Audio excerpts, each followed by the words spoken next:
Sass Guys with Amanda. Hey. Hello, in this video we'll be covering picturing distributions with graphs.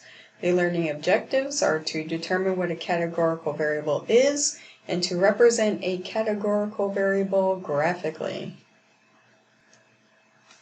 So let's consider this data table for the first election when two U.S. parties appeared in 1796.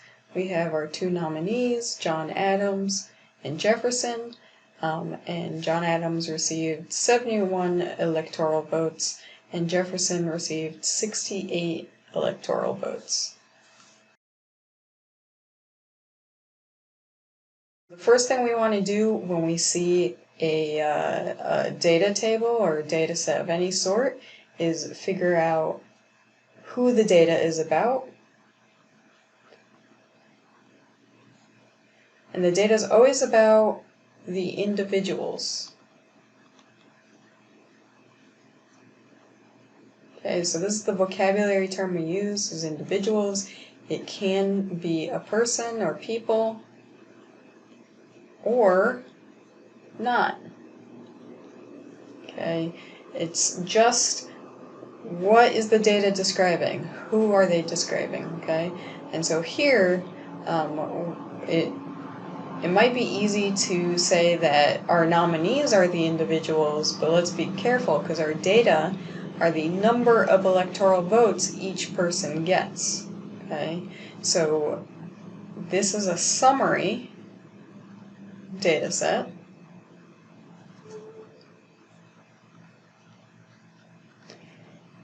of the voters. So imagine a more granular data set where we have each electoral voter listed. Okay, so maybe our first voter is Fox News, and our next voter is New York Times, and we go through all the voters. I think this is 139, so our 139th voter might be, I don't know, let's just go with BuzzFeed. Okay. Alright, and so voter and who they voted for, so their vote, Fox News might have voted for Jefferson, and New York Times might have voted for John Adams. And we go through, and then BuzzFeed might have voted for John Adams.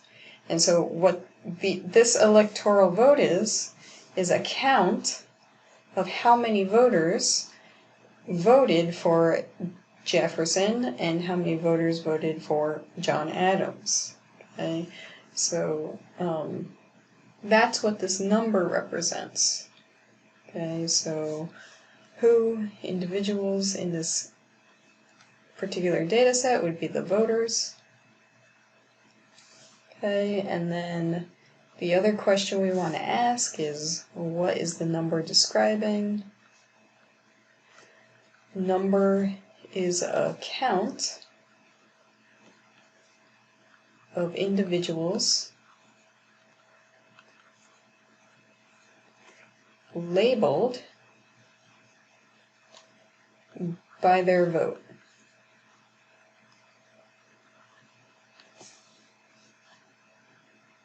So now that we understand the data, we can talk a little bit about the variable. So the nominee type is a categorical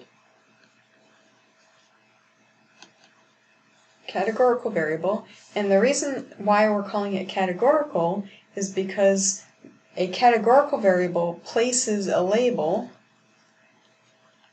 on an individual. A label or category on an individual. Okay, and what did we see? Well, our individuals or voters were given the label of who they voted for or nominee dash type.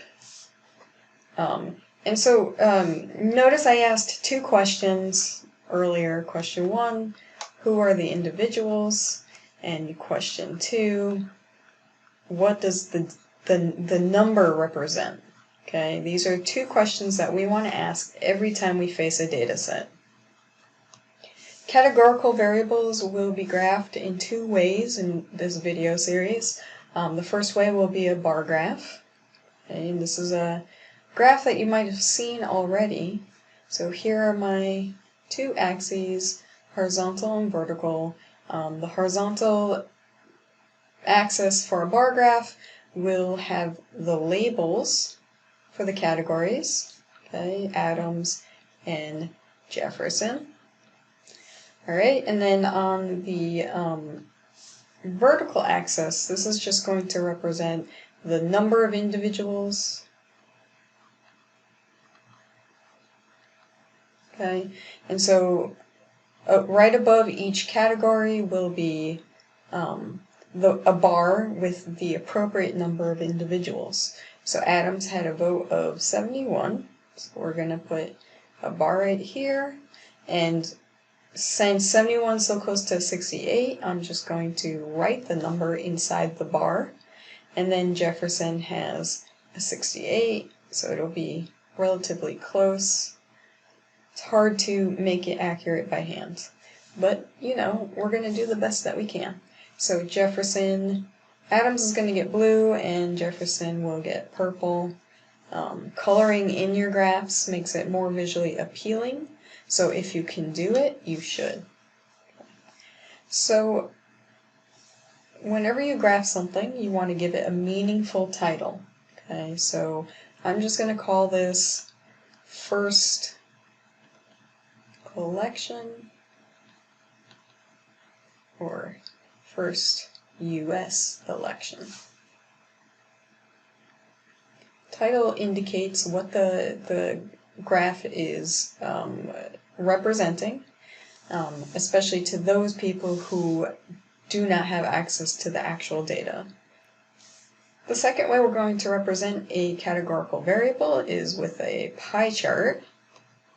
Okay.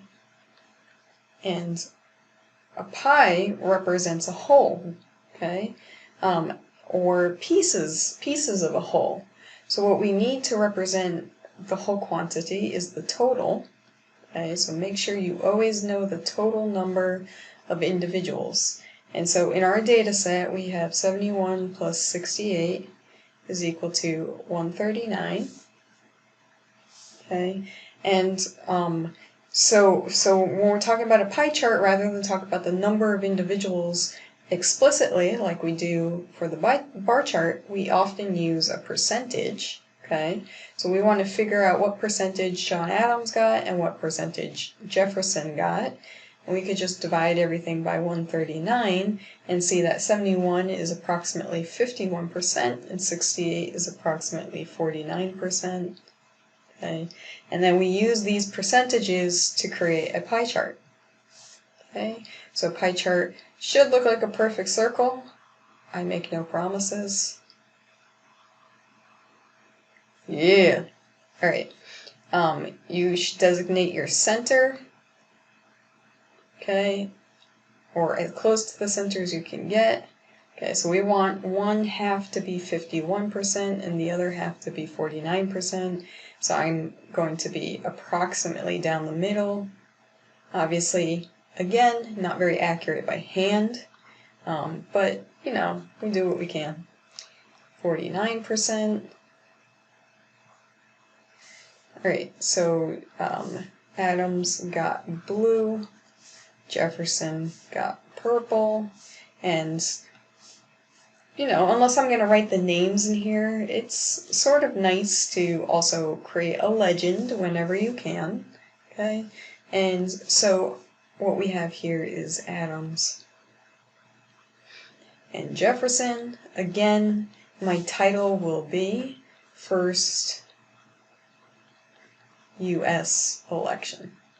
Should always give a title. If you have the ability to make a legend, you should. You know, you want to be as accurate as possible so that people who are viewing your data visualization will understand what's going on.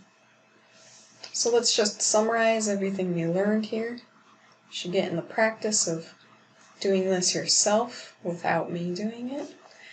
So the first thing we did was define what individuals are. And it's very important to figure out who the individuals are the first time you see a data set. 2, we also defined what a categorical variable is. It's one that places a label on the individuals, okay? And so then the resulting data will be a count. So you can think of counts of individuals when thinking about categorical variable. Okay. 3, we talked about the 2 graphical representations of a categorical variable.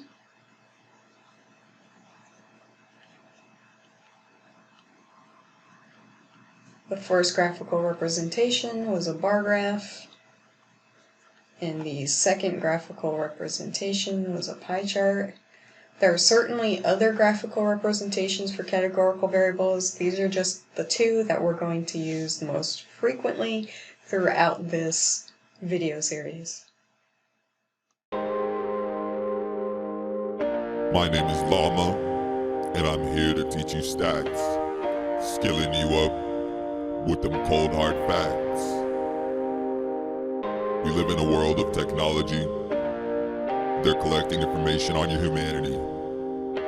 Social networks, gaming, and in-home software. Hello, Alexa. Statistics helps us be more aware. Haters gonna hate my spicy lyrics. Why you gotta be so mean? Pulling me towards your extreme moods, but the median never fails to center me. 50 to my left, 50 to my right. Got these correlation and regression tools, forget them fools.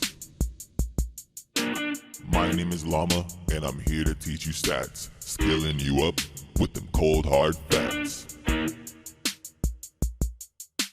My name is Llama, and I'm here to teach you stats, skilling you up with them cold hard facts.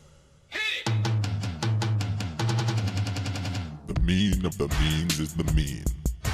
The mean of the means is the mean.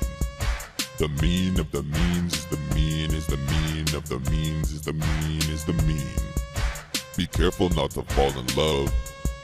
Statistical seduction from above. Your shape so beautifully symmetric to the eye with a single peak so high. I hypothesize and can testify that your p-value is the smallest I've seen. Mix that with a large power and I reach ecstasy. Your residuals defy the rest. A small scale randomized pattern tells me you are the best fit. My name is Llama, and I'm here to teach you stats, skilling you up with the cold hard facts. My confidence is so high, 95%. My margin of error so narrow, 1/10. Can you feel me? Can you feel me? I estimate your population parameter based on only one sampling. Oh, haven't the frequentists told you about me? We live in a world of data, attempting to understand life by statistical strife. The implicit bias of cops, success rate of them jocks, medical advances, and AI romances. Statistics.